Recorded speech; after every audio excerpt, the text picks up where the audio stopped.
చూడండి, ఈ దినపు వాక్యముగా దేవుడు మనకు అనుగ్రహిస్తున్న వాక్యం ఏంటంటే 1 కొరింథీయులకు రాసిన పత్రిక 2వ అధ్యాయము 9వ వచనము నుండి.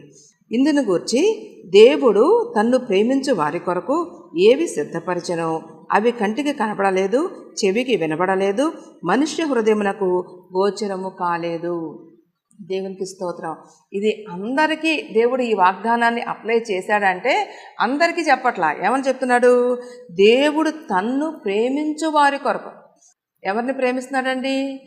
తన్ను ఎవరినైతే దేవాది దేవుడు ప్రేమిస్తున్నాడో, ఆయన ప్రేమకు ఎవరైతే యోగ్యులు అర్హులుగా వారి జీవితాలను కొనసాగిస్తున్నారో, దేవుని ప్రేమ ఎవరి మీదైతే మిక్కుటముగా ఉన్నదో వారికి మాత్రమే వర్తించేటటువంటి ఆశీర్వాదం అన్నమాట.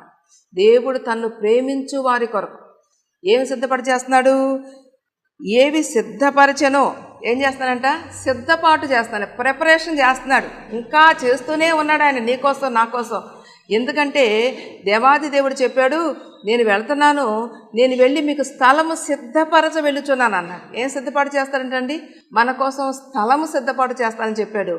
ఆయన సిద్ధపాటు చేసేటటువంటిది, ఆయన మనకిచ్చే ఆశీర్వాదం, ఆయన మన పట్ల చూపే కనికరము ఊహకందనటువంటి గొప్ప కార్యం అనమాట. ఏ మానవుడు కూడా ఊహించలేనటువంటి కార్యం. అందుకే ఆయన ఏ మాట చెప్తున్నాడు? అవి కంటికి కనపడవంట.